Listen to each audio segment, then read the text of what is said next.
Welcome friend to असर education. Basically आज इस वीडियो के आधार पे जो है वो मैं बात करने वाला हूँ एक ऐसे समाज को जो कि शिल्पकार समाज का अभिन्न अंग हम इन्हें मान सकते हैं, लेकिन इनका इतिहास बहुत प्राचीन है। क्योंकि किस प्रकार से एक शेड्यूल कास्ट की कैटेगरी में आने वाले समाज अभी जो है उत्तराखंड में बहुत अधिक जनसंख्या में पाए जाते हैं और वो अपने आप को आर्य समाज घोषणा कर चुके हैं। आर्य समाज के ऊपर मैंने वीडियो पहले ही बनाया है। क्या है आर्य समाज? एक बहुत ही मोटिवेशनल चीज है जिसमें आपको जाति प्रथा को कंप्लीटली भूल जाना होता है और सनातन परंपरा को अपना लेना होता है।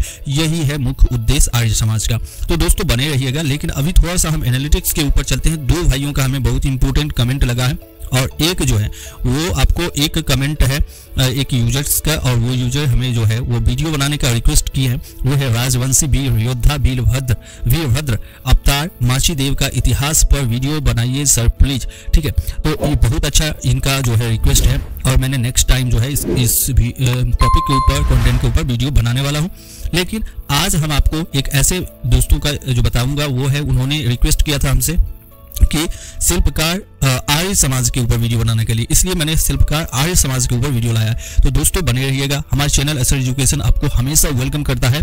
और India India okay get unified, किस प्रकार से हमारी सामाजिक मतभेद जो है उसको समाप्त करके किस प्रकार से हम अपने समाज को एक सामाजिक यदि हम कहें तो परिवेश से ऊपर उठाकर राष्ट्रीय परिवेश में किस प्रकार से देख सकते हैं, हम लोग पूरी तरीके से पॉजिटिव एनर्जी के साथ कैसे भर सकते हैं, अपने खुद को के अंदर पॉजिटिव एनर्जी ला सकते हैं और अपने समाज के दूसरे भाई लोगों को भी पॉजिटिफाई कर सकते हैं। तो ये बहुत ही इंपॉर्टेंट हो सकता है दोस्तों। इसलिए हम जो है इस वीडियो को आप लोगों के साथ प्रस्तुत करने वाले हैं, क्योंकि हमारा इंडिया बढ़ेगा जब आप बढ़ेंगे, समाज बढ़ेगा, तो फुल ऑफ कॉन्फिडेंस बढ़ना चाहिए। दोस्तों शिल्पकार समाज जो है, देखिए ये बहुत इतिहास प्राचीन है। उत्तराखंड में एक शिल्पकार एक कारीगरी समुदाय का है जो कि इंटेंगिलियो तकनीक और पेंटिंग से जुड़ा हुआ कार्य करते थे। इंटेंगिलियो तकनीक क्या होता है दोस्तों? ये एक प्रकार का ऐसी तकनीक है जिसके ऊपर आप यदि हम कहें तो मुद्रा का छपाई करना, सील बनाना, मुहर बनाना, छपाई नक्शाई, उत्कृष्ट आकृति बनाना, ये सब जो है उसको इंटेंगिलियो तकनीक कहा जाता है।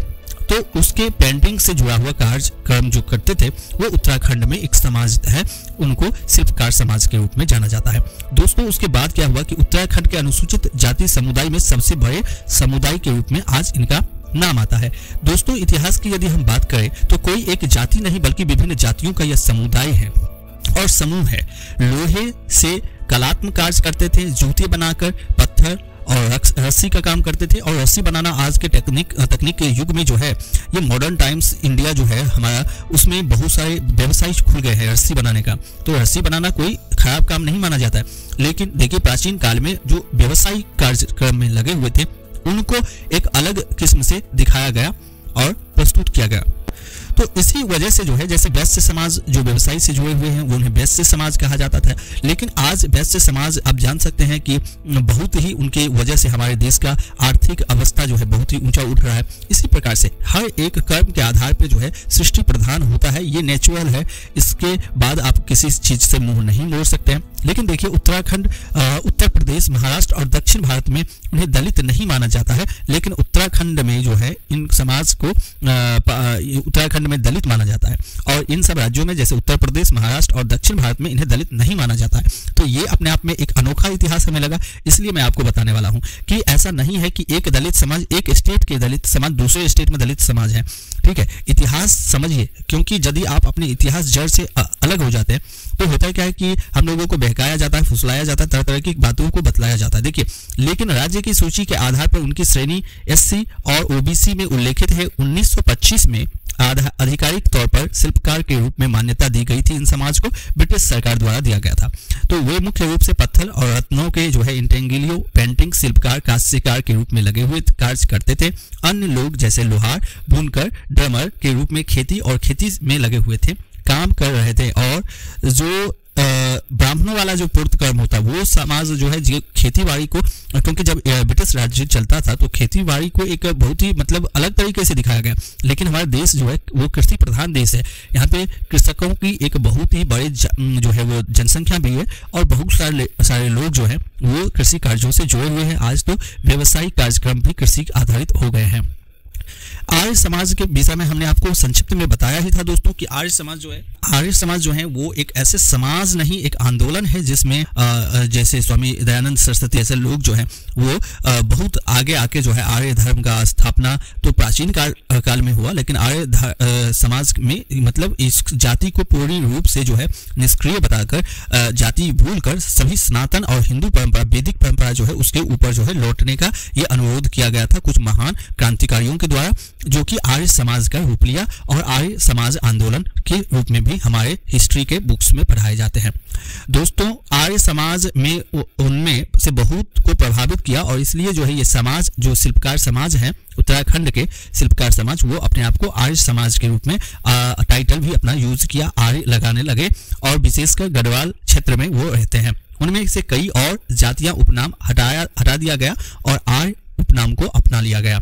अंतिम नाम के रूप में जैसे कि जयानंद भारती और बलदेव सिंह आर्य वे थे जिन्होंने आर्य समाज को बढ़ावा दिया। उत्तराखंड के दलित में उन्होंने डोला पालकी आंदोलन और 1928 में उन्होंने गढ़वाल सर्वदलीय परिषद का जो है वो आयोजन भी किया था और वो एक बहुत बड़े क्रांतिकारी और शख्सियत के रूप में दलित समाज के मध्य ही जो है वो उनका उदय हुआ था।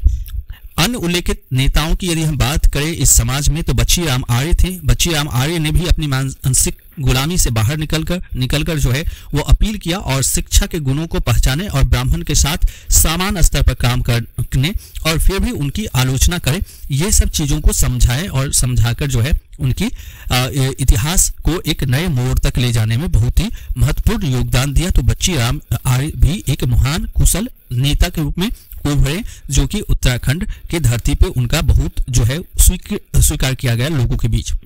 दोस्तों वे उत्तराखंड के अनुसूचित जाति की कुल आबादी का लगभग 52% आपको ये समाज मिल जाएंगे। शिल्पकार समाज आरक्षण नीति के लाभार्थी भी हैं और लगभग 68.5% शिल्पकार जो है पेशे से कृषक हैं। वे मुख्य रूप से पहाड़ी क्षेत्रों में पाए जाते हैं। उत्तराखंड उत्तर प्रदेश के तराई क्षेत्र में भी पाए जाते हैं और नेपाल में इन्हें ताम्रकार भी कहा जाता है जो तराई नेपाल में आपको पाए जाते हैं। ये देश के सबसे बड़े समुदाय में से एक है। ये बात भी समझने की आवश्यकता है जो आर्य धर्म से बहुत ही ज्यादा मोटिवेटेड है। आई होप सो कि आप लोगों को आर्य समाज के ये शिल्पकार समाज जो उत्तराखंड में पाए जाते हैं इनके विषय में जानकर मोटिवेट हुए होंगे आप। तो यदि हमारे चैनल पर नए हैं तो चैनल को लाइक शेयर सब्सक्राइब करना ना भूलिएगा। मिलते हैं आगे, तब तक के लिए have a nice day, take care and see you soon.